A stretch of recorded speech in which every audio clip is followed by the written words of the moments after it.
Psicología esotérica. Capítulo 1. Los 3 objetivos en el estudio de los rayos. El estudio de los rayos y la verdadera y profunda comprensión de la significación interna de la enseñanza proporcionará 3 cosas. A. Arrojar luz sobre la historia. Arrojará mucha luz sobre el panorama histórico transcurrido durante épocas y ciclos. En último análisis, la historia es un relato del crecimiento y desarrollo del hombre desde la etapa de las cavernas, con su conciencia centrada en la vida animal, hasta el momento actual en que la conciencia humana va siendo cada vez más incluyente y mental, y así sucesivamente va ascendiendo hasta la etapa de un perfecto Hijo de Dios. Narra lo que el hombre ha captado de las ideas creadoras que han moldeado la raza y han establecido su destino. Nos presenta un cuadro dramático del progreso realizado por esas almas que entran y salen de la manifestación debido a la aparición o desaparición de un rayo. A medida que estudiamos, veremos que las palabras entorpecen en gran parte las explicaciones dadas sobre las realidades implicadas. Por lo tanto, debemos procurar penetrar por debajo del significado superficial y llegar hasta la estructura esotérica de la verdad.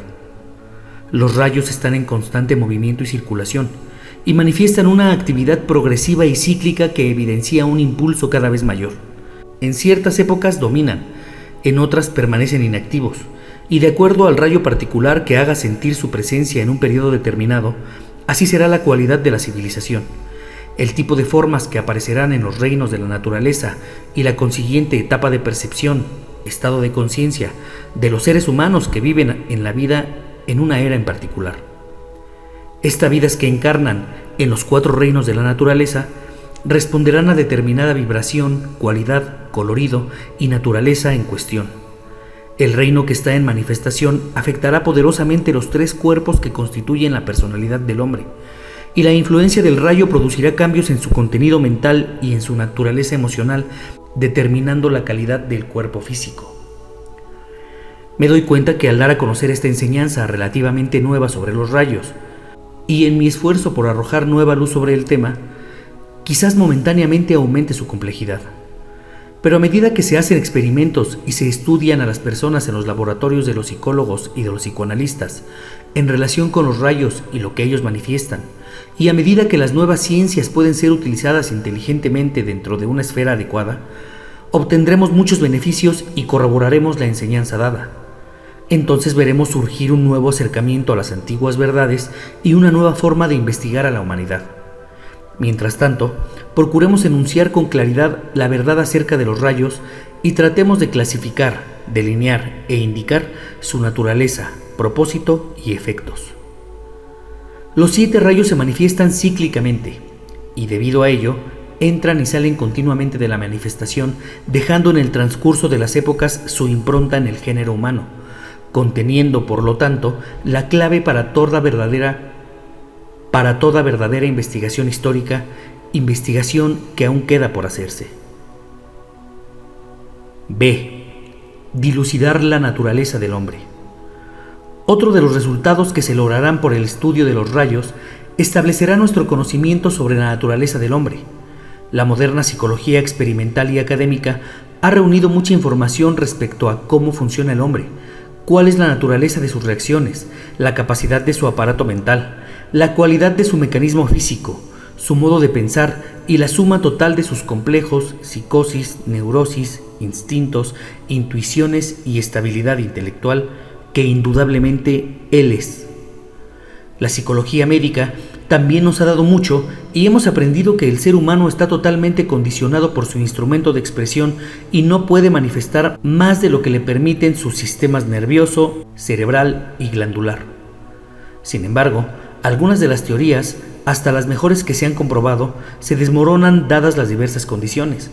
El campo que abarca la psicología en la actualidad es tan vasto, como numerosas y variadas son sus escuelas y engorrosa su terminología, que no intentaré ocuparme de ello. La deuda de gratitud que tiene el hombre para con los psicólogos entrenados es inestimable, pero si no se introduce una idea clave en el campo del pensamiento, caerá por su propio peso y producirá, como ya lo está haciendo, problemas complejos y enfermedades mentales, resultado directo de sus propios métodos. El conocimiento que ahora tenemos del modo en que actúan los hombres en el plano físico, como personalidades integradas y como puede esperarse que actúen dadas ciertas circunstancias, es extenso y sólido, y la amplitud de su comprensión puede hasta cierto punto ser medida si comparamos lo que actualmente sabemos con lo que se sabía hace 150 años. El conocimiento se ha fundado en gran parte en el estudio de lo anormal y en el aspecto forma, siendo este último el verdadero método científico. Por lo tanto, se haya limitado y circunscrito al comprobarlo en el análisis definitivo, comprobado a la luz de lo supranormal que indudablemente existe. Lo que quiero hacer y la contribución que deseo aportar al tema conciernen al énfasis que pondremos sobre la naturaleza del principio integrador que reside en todas las formas coherentes y en aquello que denominamos alma o yo, a falta de mejor término. Este principio que anima al cuerpo y expresa sus reacciones por medio de sus estados emocional y mental es lógicamente reconocido por muchas escuelas de psicología, pero sigue siendo, sin embargo, la cantidad desconocida e indefinible. No pueden descubrir su origen, no saben qué es, si es o no una entidad animadora distinta y separada del cuerpo. Se preguntan si es la suma total de energía integrada, traída a la existencia mediante la función de las células corporales y por lo tanto a través del proceso de la evolución que constituye un ente pensante y sensible, o si solo es el conjunto de vida y conciencia de las mismas células. Lo antes dicho es una generalización que servirá a nuestro propósito y abarcará el tema en general. A medida que se estudia, veremos que las energías que animan a las personalidades y constituyen la naturaleza del ser humano se dividen lógicamente en tres grupos. 1. Las energías denominadas los espíritus de los hombres. Obsérvese la absoluta superficialidad de esta frase. Conduce a error y no tiene sentido. El espíritu es uno, pero dentro de esa esencial unidad se ven y observan los puntos de fuego o las chispas divinas. Estas unidades, dentro de la unidad, están matizadas por tres tipos de energía y reaccionan a ellas en forma cualitativa, porque es una verdad científica y una realidad espiritual de la naturaleza de que Dios es tres en uno y uno en tres. El espíritu del hombre vino a la encarnación a lo largo de una línea por donde emana la fuerza proveniente de una u otra de estas tres corrientes, las cuales forman una corriente que emana desde el Altísimo. 2. Estas corrientes de energía se dividen en tres corrientes principales, no obstante ser una sola corriente. Esto es un hecho oculto que merece la más profunda reflexión. A su vez, se diferencian en 7 corrientes que conducen hacia la luz, a los 7 tipos de alma, según se dice, los cuales consideraremos aquí. 3. Las energías dentro de las cuales se distribuyen las tres corrientes se convierten en 7, que a su vez producen los 49 tipos de fuerza que se expresan a través de todas las formas en los 3 mundos y en los 4 reinos de la naturaleza. Por lo tanto tenemos A. 3 grupos monádicos de energías. La unidad esencial expresa mediante estos 3 las cualidades de voluntad, amor e inteligencia. B. 7 grupos de energías, por cuyo intermedio los 3 grupos expresan las cualidades divinas. C. 49 grupos de fuerzas a los cuales todas las formas responden, constituyendo el cuerpo de expresión de los 7, que a su vez son reflejo de las 3 cualidades divinas. Por lo tanto, en cierta forma misteriosa, las diferenciaciones que se manifiestan en la naturaleza se encuentran en el reino de la cualidad y no en el reino de la realidad. Consideraremos los 7 grupos de almas, o energía del alma, y las triples formas del cuarto reino de la naturaleza que ellas crean, a través de las cuales tienen que expresar la cualidad de su grupo de rayo y la energía de uno de los 3 grupos esenciales con el que se relaciona el rayo del alma. Por eso intentaremos, si es posible, agregar algo más a la psicología moderna y enriquecer su contenido con la psicología esotérica que trata del alma o yo, la entidad animadora dentro de la forma. C. Formular la nueva psicología. El tercer efecto que se producirá al estudiar los rayos será doble. No solo llegaremos a comprender algo de la parte interna de la historia o a adquirir una idea de las cualidades divinas que surgen de los 3 aspectos y determinan las formas de expresión en el plano físico, sino que tendremos un método práctico de análisis para llegar a una correcta comprensión de nosotros mismos como entidades animadoras y a una comprensión más inteligente de nuestros semejantes. Por ejemplo, cuando comprobamos por el estudio que la tendencia de nuestro rayo de alma es de poder o voluntad, pero que el rayo que rige a la personalidad es el de devoción, entonces podemos medir con más exactitud nuestras oportunidades, capacidades y limitaciones y determinar con más precisión nuestra vocación y servicio, nuestro deber y haber y nuestro verdadero valor y fortaleza.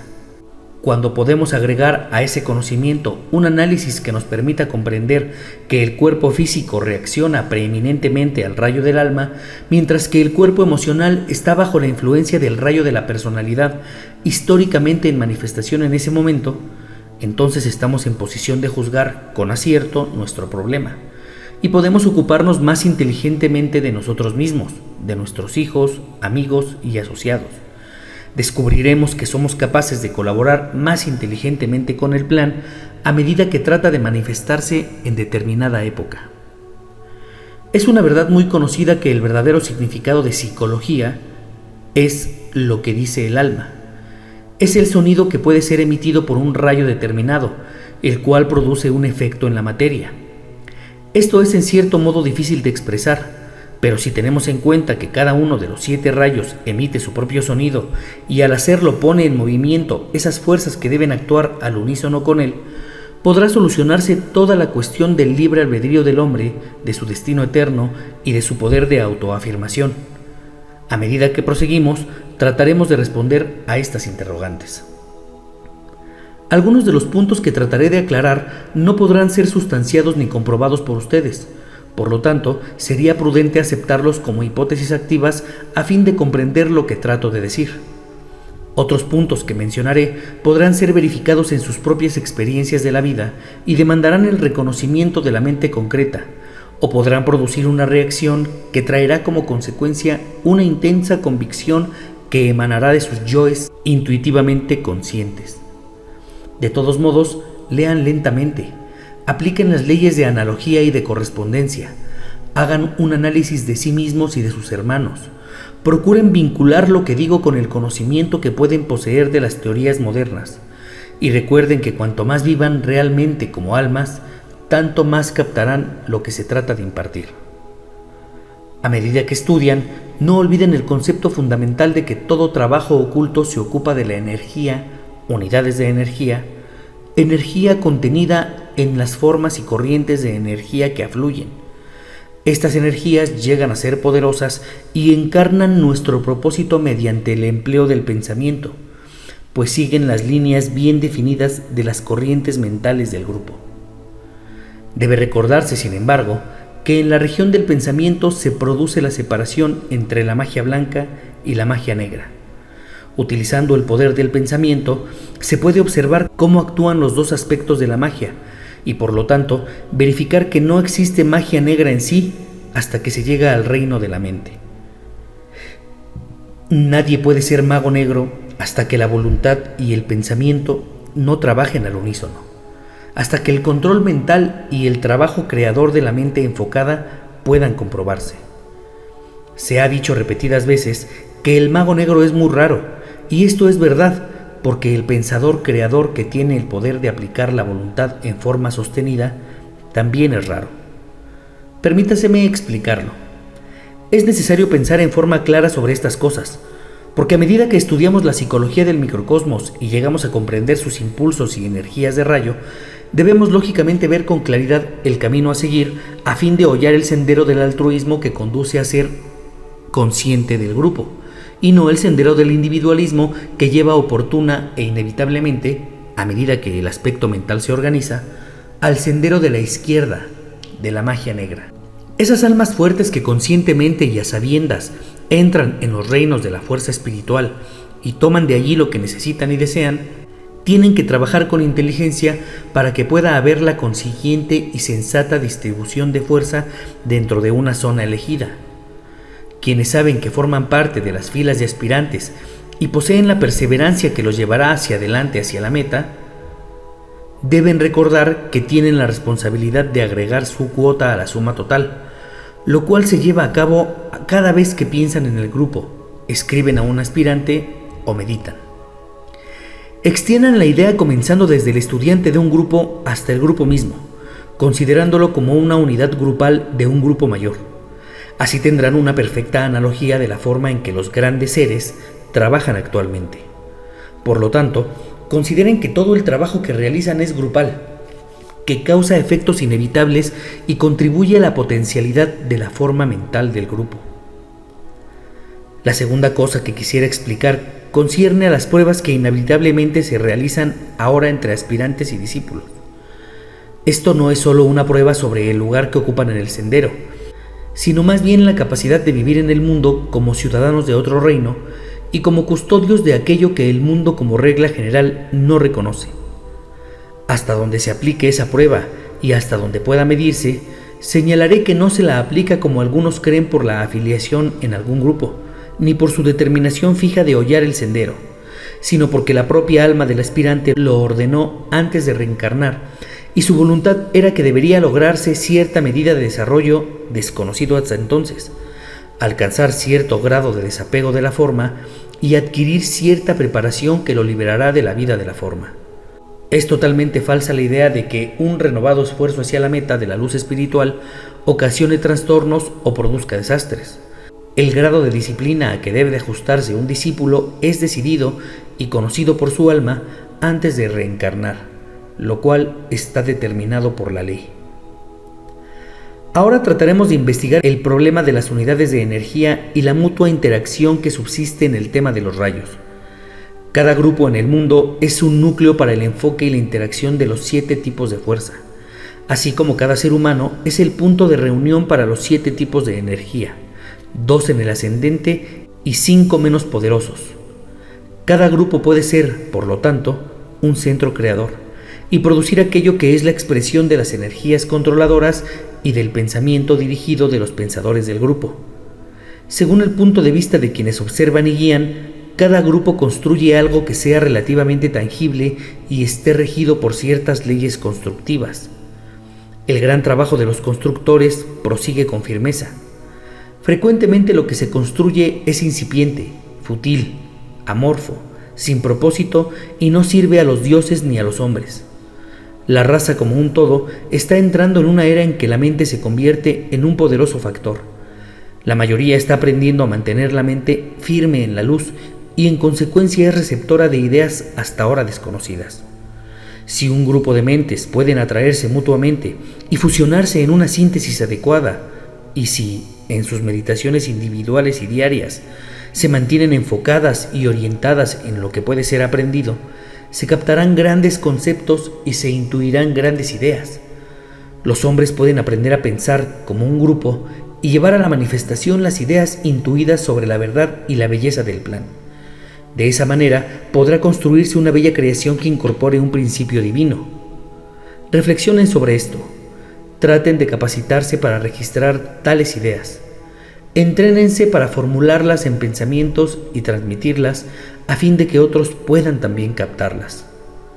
Tal es la naturaleza del verdadero trabajo que deben realizar los nuevos grupos, y los estudiantes que puedan captar hoy esta idea tendrán la oportunidad de realizar algo de este trabajo precursor. El individuo avanzado y equilibrado siempre ha sido capaz de intuir y concretizar ideas.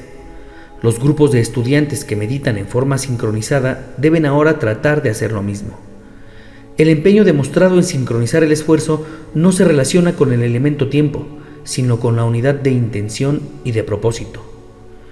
En el reino de la intuición existen cosas maravillosas. Hoy es posible hacer contacto con dicho reino.